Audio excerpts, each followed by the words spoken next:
À la une de l'actualité, le point de la rencontre du groupe consultatif pour le financement du plan national de développement 2016-2020 à Paris.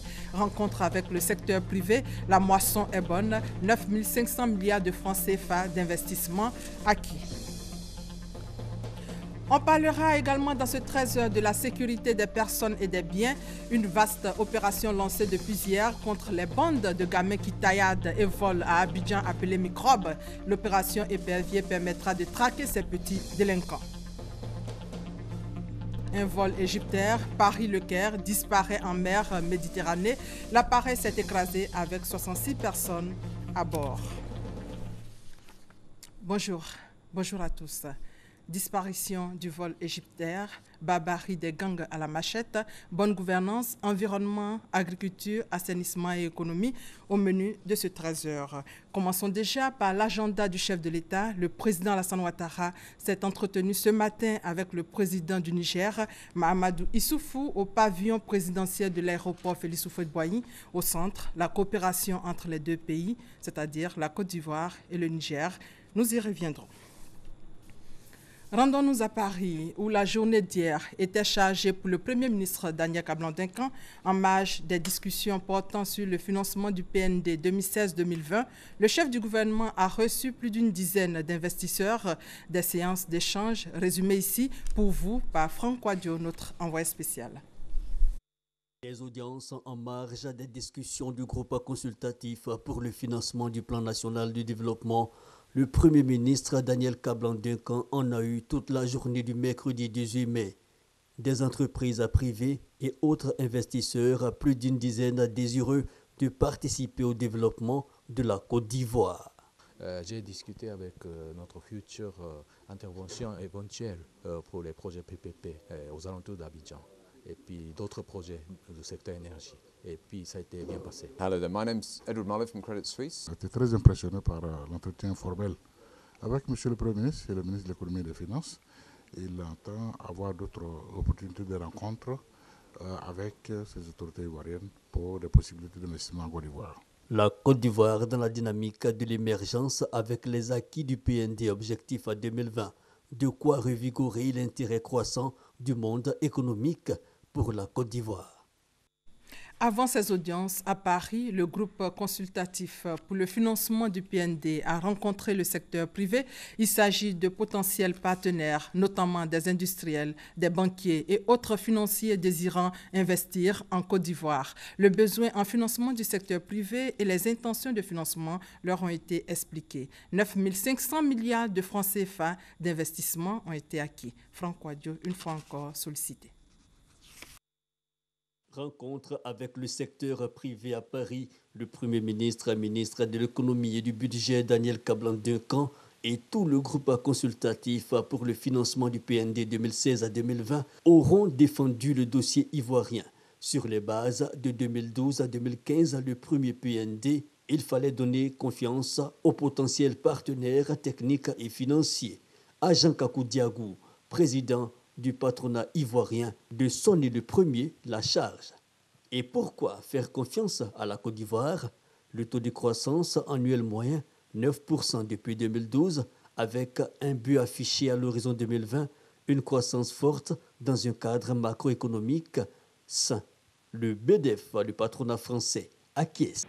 Les pouvoirs publics ivoiriens ont compris qu'il fallait créer, améliorer le climat des affaires. Et le champ est vaste pour que nous puissions les uns et les autres participer aux côtés du gouvernement de la Côte d'Ivoire à ce développement qui est sans cesse croissant. Puis viennent les contributions. Plusieurs opérateurs exerçant déjà en Côte d'Ivoire témoignent de l'environnement propice à l'investissement privé. Et enfin, le résultat des discussions. Les intérêts exprimés sur les opportunités d'investissement présentées au cours du groupe consultatif s'élèvent à ce jour à 19 milliards de dollars, soit 9 500 milliards de francs CFA, dans l'attente de la finalisation des échanges qui vont se poursuivre dans les prochains mois. Intention de financement qui augure de bons auspices pour l'économie nationale. Le chef du gouvernement s'en félicite. Les 30 000 milliards que nous avons demandé, il y a des chances que ce soit atteint. Vous savez qu'en un jour, au niveau du secteur privé, sur les 37 milliards de dollars demandés, déjà sur place, il y a 19 milliards qui ont fait l'objet d'annonces de projets. Ce qui fait qu'au niveau des réunions d'Abidjan, qui vont se tenir avant la fin de l'année, il est fort probable que nous bouclions l'ensemble de ce dossier des 37 milliards de dollars pour le secteur privé. L'industrie comme pilier de la transformation structurelle de l'économie, la Côte d'Ivoire entend rejoindre les 50 premiers pays selon le classement Doing Business, le baromètre de la bonne gouvernance initié par la Banque mondiale. 7,700 milliards mardi et 9 500 milliards de francs CFA hier mercredi. La moisson a été bonne pour la Côte d'Ivoire. En attendant de réaliser les projets prioritaires, les rencontres avec les investisseurs vont se poursuivre. Mais avant la réaction des ministres, des acteurs de la finance et autres techniciens sur place dans ce reportage. 30 000 milliards de francs CFA, le plafond trouvé par l'État dans le cadre du Plan national de développement 2016 à 2020. 7 700 milliards récoltés par les fonds d'investissement public, mais la plus grosse part, 62%, dévolue au privé. Les discussions ont porté 9 500 milliards d'intérêts de financement pour toute la délégation. C'est la satisfaction. Et nous avons été entendus dans toutes les discussions. Les investisseurs ont donné leur volonté de partenariat avec les investisseurs locaux, avec les entrepreneurs ivoiriens, afin de réaliser les investissements qui sont prévus par le plan de développement. Que tout s'est bien passé, donc nous retournons en Côte d'Ivoire donc satisfaits. L'industrie, le tourisme, l'agriculture, l'éducation, les TIC ou encore la santé. Plusieurs ministères opérationnels qui appréhendent bien les défis à relever. En termes de santé, il ne faut pas tellement parler en termes de priorité. Il faut simplement se dire que nous avons un devoir dans ce que nous avons demandé dans le PND, de satisfaire les populations ivoiriennes en termes de santé. Et comme je l'ai dit, satisfaire la population ivoirienne en termes de santé, c'est améliorer tout le système de santé. Et tout le système de santé, c'est quoi? C'est faire en sorte de mettre à la disposition des populations des ressources humaines de qualité, des infrastructures aux normes internationales, mais également la prise en charge de toutes les pandémies. Les discussions néanmoins vont se poursuivre les mois à venir. Objectif, obtenir d'autres promesses. Le climat des affaires étant de plus en plus favorable.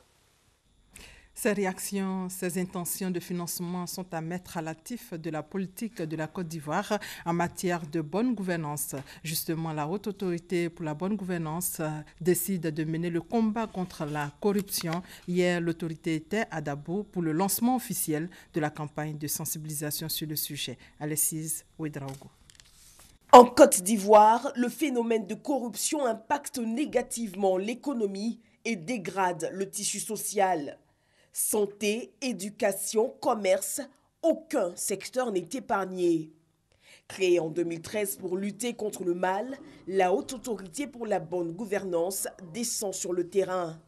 L'atelier ouvert ce mercredi marque le début d'une vaste campagne de sensibilisation. Son objectif, impliquer dans la lutte les agents publics, notamment les fonctionnaires et agents de l'État. Au niveau de la participation dans la lutte contre la corruption, il y a des tests qui incombent à l'État et aux organismes publics. Il y a des tests qui incombent, c'est-à-dire des mesures dont la mise en place incombe le secteur privé. Il y a des mesures qui incombent aux ONG, des mesures qui incombent aux médias. Ici, aujourd'hui, c'est l'État et les organismes publics. Donc vous voyez, dans la salle, il y a beaucoup de préfets, les directeurs régionaux, les élus. Ça, ils sont concernés. Après, on fera pour le secteur privé, pour que tout le monde participe. Transparence, responsabilité, bonne gouvernance, lutte contre la corruption sont les termes qui devront désormais les inspirer. Ça incite chacun à prendre conscience de ses responsabilités, de ce qu'il faut faire, de ce qu'il ne faut pas faire. Des ateliers pour les autres groupes, secteurs privés, groupements de la société civile devront être tenus bientôt. Le programme de sensibilisation et d'éducation devrait être, lui, diffusé sur toute l'étendue du territoire en vue de motiver un réel changement de mentalité. Abidjan abrite la 3e édition des Journées de l'entreprise numérique. C'est une initiative de la Confédération générale des entreprises de Côte d'Ivoire. L'objectif est clair, amener les entreprises ivoiriennes à intégrer le numérique dans le fonctionnement de leur administration. Pour cette 3e édition, la Tunisie est l'invité d'honneur, nous dit Francis Boisfond. Des chefs d'entreprise tunisiens à Abidjan pour partager leurs expériences sur le numérique avec des responsables de structures ivoiriennes. Le numérique est un outil de développement économique en Tunisie. Nous avons une éducation qui génère énormément d'ingénieurs informaticiens sur lesquels nous nous reposons, des ingénieurs qui sont de qualité et qui nous permettent de construire là-dessus des sociétés et des produits numériques qui génèrent énormément de richesses et de valeur ajoutée pour le pays, mais aussi pour le continent. C'est pour emmener les entreprises à intégrer le numérique dans leur fonctionnement que le patronat ivoirien organise durant 2 jours la 3e édition des Journées de l'entreprise numérique. Les entreprises, celles qui ne vont pas embrasser la transformation digitale aujourd'hui, dans 10-15 ans, elles vont avoir beaucoup de problèmes. Donc nous, notre rôle ici, c'est vraiment de les amener à faire en sorte qu'elles se l'approprient, qu'elles n'aient pas peur. Les gens ont souvent peur de tout ce qui est informatique, alors qu'au contraire, c'est un outil qui peut les amener à vendre plus, faire plus de chiffre d'affaires. En plus des conférences et panels, des rencontres B2B, des sessions techniques et des visites de stands. 40 exposants et 150 participants professionnels sont disponibles à communiquer sur les avantages du numérique et de la mobilité en matière de TIC. À 13h15, nous abordons maintenant le 2e titre de ce journal. C'est un sujet qui vient soulager les populations qui vivaient dans la psychose depuis plusieurs mois. Les forces de l'ordre ont engagé une vaste opération de démantèlement des jeunes délinquants connus sous le nom de microbes. L'opération Épervier a permis d'interpeller environ 300 suspects hier à Boussanogo. C'est une vaste opération d'envergure baptisée Épervier. Une opération de traque qui vise à mettre fin aux agissements des jeunes délinquants appelés microbes et à sécuriser les personnes et leurs biens. Et cette traque a mobilisé un dispositif humain important constitué de plusieurs unités appuyées par le Centre de coordination des décisions opérationnelles CCDO. C'est dans la commune de Yopougon qu'elle a débuté. Patrouille, ratissage, bouclage et démantèlement de tout endroit à risque, susceptible d'abriter des microbes. Bilan, plusieurs suspects interpellés, des armes blanches et de la drogue saisie. Après la commune de Yopougon, Kapasura Bobo, réputé comme le fief des microbes. Des prises sont faites, des objets sont saisis. Les suspects sont conduits à la préfecture de police d'Abidjan. Le ratissage s'est poursuivi par la suite dans les communes d'Adjamé et de Cocody. Au total, 248 suspects ont été appréhendés. Nous invitons la population à collaborer avec les forces de l'ordre. Pour tout ce qui est attaque d'individus, que la population saisisse nos services proches d'elle et que toute information pouvant nous permettre d'intervenir le plus rapidement possible nous soit communiquée au plus vite. L'opération Épervier de lutte contre le phénomène microbe va s'étendre aux autres communes du district d'Abidjan. Transparence Cacao, le nouveau programme de la plateforme de partenariat public-privé, est officiellement lancé depuis hier. Il s'insère dans le programme national de développement de la filière café-cacao. Objectif de ce programme, rendre la filière prospère et durable pour tous les acteurs de la chaîne de valeur. On fait le point avec Noël Niagno. Le cacao, une spéculation majeure pour l'économie ivoirienne. La durabilité de sa production préoccupe les pouvoirs publics à travers le Conseil du café-cacao et les transformateurs, surtout qu'aujourd'hui plus qu'hier, la cacaoculture est menacée par le phénomène du changement climatique. Avec le déficit hydrique, je veux parler de la sécheresse, on a quelques inquiétudes sur non seulement les niveaux de production de la campagne intermédiaire, mais aussi et surtout sur la qualité intrinsèque même des fèves. Donc, de plus en plus, il est important pour nous d'anticiper. Dans cet environnement nouveau, il faut changer le mode de production de sorte à rendre la filière prospère et durable pour tous les acteurs. Voilà qui explique l'avènement du programme Transparence Cacao. Le planteur doit s'adapter et en même temps, le pays a des ambitions de production plus importantes de cacao, l'ambition de produire 50% du cacao mondial, et on ne peut plus garder les pratiques culturelles qui étaient aux dépens de la forêt.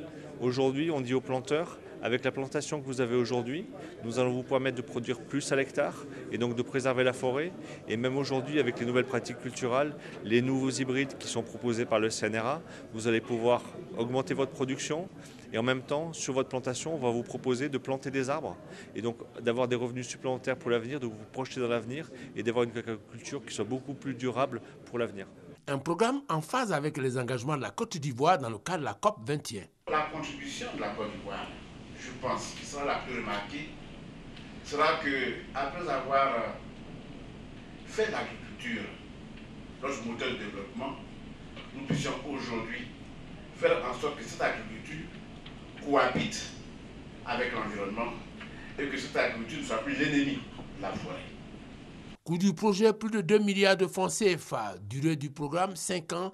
Sur cette période, 100 coopératives, soit 60 000 producteurs, bénéficieront du programme. Agriculture, ensuite ressources animales. Le Centre international de recherche et développement sur l'élevage en zone sud humide a tenu récemment en Guinée-Bissau sa 15e session ordinaire du conseil d'administration, conseil présidé par le ministre des Ressources animales et halieutiques, Kobena Kwasi Adjoumani. La rencontre avait pour objectif de trouver des solutions idoines et définitives aux difficultés que vit le centre. Le commentaire d'Hervé Blé. Des difficultés financières, le Centre international de recherche et développement sur l'élevage en zone subhumide en connaît et c'est chaque fois que des solutions sont recherchées.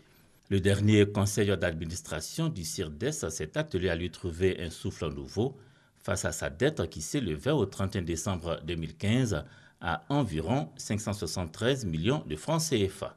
Afin de sauver l'élevage ouest africain, le président du conseil d'administration de l'Institut de recherche, le ministre des Ressources animales et halieutiques, Kobena Kwasi Adjoumani, a invité les États membres à assurer son budget de 200 millions de francs CFA. Au 31 décembre 2015, seuls la Côte d'Ivoire, le Mali et le Burkina Faso ont versé leur contribution, soit 78 millions de francs CFA. De bonnes nouvelles ont pu être notées à cette 15e session du conseil d'administration du CIRDES au plan scientifique notamment. Le partenariat avec la recherche des pays membres a été renforcé et diversifié. Le centre dispose d'atouts et d'une expertise incontestable dans le domaine des maladies parasitaires à transmission vectorielle. Loin de plier face à ces difficultés financières, le conseiller d'administration du CIRDES l'a engagé à davantage faire valoir son expertise pour le bonheur de l'élevage en Afrique. Dans le domaine humanitaire, Servir fête ses 20 ans d'existence, 20 ans au service des autres.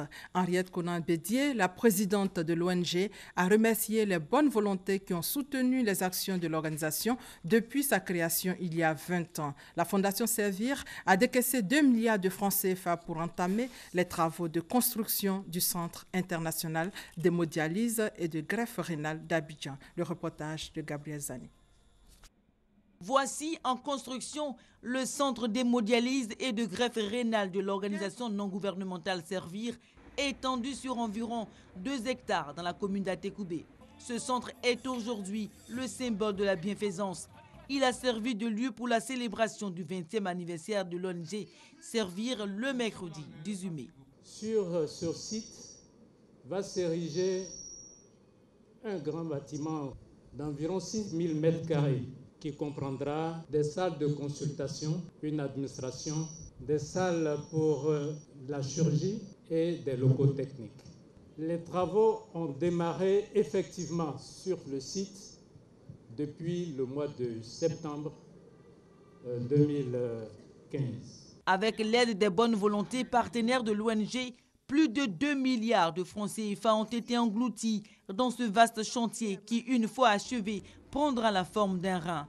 20 ans de charité, de bénévolat, ce sont les partenaires qu'il convient de remercier. Car sans eux, pas de kits scolaires à distribuer, pas d'alphabétisation et non plus de centre d'hémodialyse à construire. Chers partenaires et donateurs, d'ici et d'ailleurs, je ne cesserai de vous remercier car c'est grâce à votre constante sollicitude et engagement ferme que Servir a pu résister au temps. Merci et 1000 fois merci. Merci à vous. Il reste encore plus de 3 milliards de francs CFA à investir pour achever le centre d'hémodialyse. Mais pour autant, les bonnes volontés ne sont pas essoufflées. J'invite tous les opérateurs économiques à venir voir ce qu'elle a fait et surtout à la soutenir pour finaliser ce projet. Ce projet, c'est la santé, c'est la vie et je pense que c'est quelque chose de vraiment merveilleux. Il faut encourager, servir, encourager Madame Bédier qui n'a de cesse de faire ce don de sa personne et qui a une très grande ambition pour son ONG Servia. Après avoir été à l'initiative de la loi portant insertion des handicapés physiques dans la fonction publique, ce centre représente un autre engagement fort de l'ONG Servir auprès des personnes démunies. La construction du centre d'hémodialyse est prévue s'achever dans 2 ans. Et la cité policière du plateau, elle, a été réhabilitée. C'est une action du comité de gestion de la cité policière. Une cérémonie a été organisée pour célébrer l'événement. Ce sont des travaux d'étanchéité et de peinture qui ont été réalisés, nous dit Éric Goré. Cet immeuble construit dans les années 60 est aujourd'hui dans un état de délabrement avancé. Les habitants ne font aucun effort pour lui donner une façade appropriée. Ce cas est légion dans différentes communes d'Abidjan et ce décor dégrade la ville. C'est vraiment pas beau à voir, mais je pense que ça revient aux propriétaires du bâtiment de pouvoir entretenir leur maison. Les habitants de la cité policière du plateau, eux, ont décidé de rompre avec cette mauvaise habitude en améliorant leur cadre de vie. Après des démarches, ils ont obtenu d'un particulier la réhabilitation de toute la cité composée de 3 immeubles R+5, 5 immeubles R+3 et 4 grandes villas. Le donateur justifie son geste. J'avais constaté que la cité policière était assez mal entretenue et en accord avec les responsables de cette cité-là, nous avons convenu d'apporter des travaux d'étanchéité et des travaux au niveau de l'embellissement. Donc aujourd'hui, les travaux sont terminés. Le comité a bien voulu m'associer aux cérémonies qui marquent donc la livraison de ces travaux-là. La population de cette cité policière ne peut que se réjouir. Je suis très heureuse de la rénovation des bâtiments de la cité policière du plateau. Les personnes qui passent accordent une attention très particulière à notre cité policière parce que la rénovation, la peinture, c'est comme une attraction en fait. Donc quand ils passent, ils se posent des questions, mais une cité qui était dans un état pitoyable aujourd'hui qui est bien rénovée, tout ça, vraiment, c'est bien. Nous sommes des policiers, nous savons être reconnaissants. Voyez-vous, quand quelqu'un te rend un service, je pense qu'il faut lui être reconnaissant. La cité policière du plateau abrite plus de 150 familles de policiers. Construite dans les années 60, cette réhabilitation vient à point nommé. Du plateau, destination Soubré. Soubré dans la région de la Nawa a abrité récemment une journée dédiée à la promotion de la cohésion sociale et la paix. C'est une initiative des communautés religieuses de Soubré, en première ligne des enfants pour appeler les adultes à une plus grande conscience à promouvoir une communauté de vivre ensemble. Eugène Atoubé. Des enfants issus des différentes confessions religieuses de Soubré à l'arrivée et au départ d'un défilé à travers les rues de la ville. C'est le premier acte de la journée interconfessionnelle organisée à Soubré à l'initiative de l'église catholique de cette localité, la paroisse Saint-Martyr de l'Ouganda. Son curé, le père Balo Wakeli, indique que cette journée vise à briser les barrières religieuses et particulièrement celles qui pourraient exister entre les enfants au nom de la tolérance religieuse. Cette journée interconfessionnelle est un prétexte aussi pour renforcer l'harmonie entre toutes les communautés et la cohésion sociale. Acteurs majeurs de cette cause noble, les enfants, appelés à promouvoir et inviter les adultes à façonner un monde uni, solidaire, harmonieux, où règne la paix, à travers différentes représentations, ballets, chants, sketchs et théâtres, à visée pédagogique. Monsieur, je ne te permets pas d'insulter mon mari dans ma maison, tu as compris?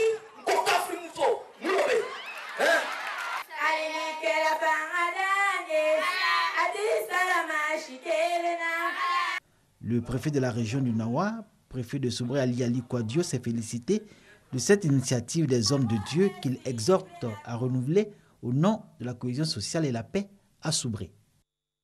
1966-2016, le lycée moderne de Béomi a 50 ans d'existence.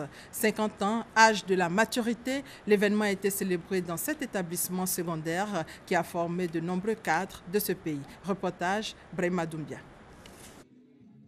1966 à 2016, à 50 ans. Chiffre d'un cycle de vie symbolisant la maturité et une existence bien remplie.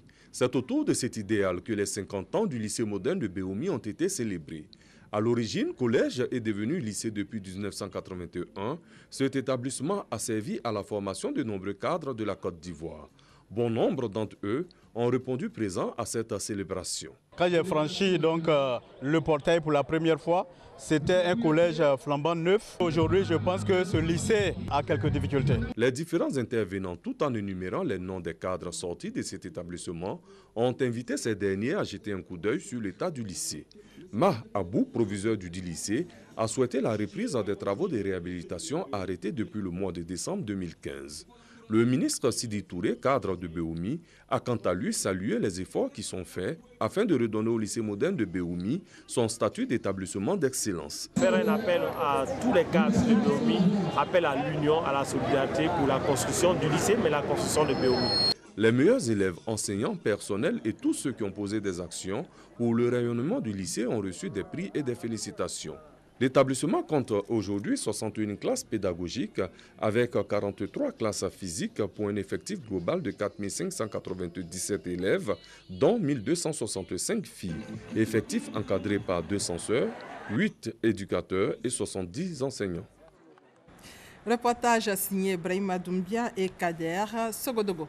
La ville de Gabiadji, dans le département de San Pedro, connaît d'énormes difficultés sanitaires et environnementales. Les autorités de la ville, conscientes de la situation, viennent d'initier l'opération de déclenchement du programme d'hydraulique d'assainissement réalisé par la Croix-Rouge française. Thérèse Tapeyoboué. Le programme d'hydraulique et d'assainissement pour le millénaire est financé par l'Union européenne et l'UNICEF. Il est mis en œuvre depuis 2013 par la Croix-Rouge française et sa partenaire, la Croix-Rouge ivoirienne, dans plusieurs régions du pays. Le Cavali, le Guemon, la Nawa, le Gbokle et la région de San Pedro. C'est un programme vraiment qui assainit l'environnement, qui met fin à la défécation à l'air libre et qui évite plein de maladies diarrhéiques. Depuis la mise en œuvre du projet, plus de 1400 leaders ont été formés aux techniques de lavage des mains, à l'eau, au savon et aux pratiques familiales simples, notamment la construction de latrines, afin de permettre aux populations de mettre fin à la défécation en l'air libre. Toute chose qui permet également aux populations d'assainir leur environnement tout en évitant des maladies. À ce jour, 250 villages de Côte d'Ivoire ont mis fin à la défécation à l'air libre. Dans le département de San Pedro, plusieurs villages sont touchés par le projet, dont la sous-préfecture de Gabiadji. Déjà à Gabiadji, nous avons le souci d'assainir notre localité. C'est pour cela qu'on avait mis une brigade d'adaptabilité avec les maigres moyens que la petite connaissance que nous avions. Mais aujourd'hui, avec l'appui de la Croix-Rouge et tous ceux qui s'engagent, vraiment, nous partons satisfaits. Vraiment, je suis heureux que Gabiadji soit choisi comme projet pilote. Le sous-préfet de Gabiadji, Sylvie Ba, a invité à cette occasion les communautés à assainir et à améliorer leur cadre de vie par des actions simples et sans financement extérieur, par la réalisation de latrines améliorées dans leur localité. Le monde entier s'est réveillé ce matin avec cette mauvaise nouvelle. Le vol d'Egypte Air Paris-Le Caire s'est écrasé au large d'une île grecque près d'une heure avant son arrivée prévue. Il transportait 66 personnes, dont 15 Français, un enfant et 2 bébés. Egypte Air a comptabilisé 12 nationalités. Les recherches se poursuivent. Le commentaire de Sylvie Touré. S'agit-il d'un crash ou d'un attentat ? Autorités françaises et égyptiennes tentent d'élucider le mystère sur la disparition de l'Airbus A320 de la compagnie Egypte Air. L'avion s'est abîmé en mer ce jeudi matin sans donner le moindre message de détresse. Il avait à son bord 66 passagers, dont 30 Égyptiens, 15 Français et une dizaine d'autres nationalités. Aucune piste ne sera écartée, a promis le président français. Les informations que nous avons pu recueillir, le Premier ministre, les membres du gouvernement et bien sûr les autorités égyptiennes, nous confirment, hélas, que cet avion s'est abîmé et s'est perdu. Mais nous avons aussi le devoir de tout savoir, de tout connaître sur les causes de ce qui s'est produit. Et aucune hypothèse n'est écartée, aucune n'est privilégiée. Des recherches pour retrouver l'appareil sont menées par des avions et des navires militaires égyptiens, appuyés par des avions et une frégate grecque. Elles sont concentrées sur l'île de Karpathos, au large de laquelle est tombé l'avion alors qu'il se trouvait dans l'espace aérien égyptien.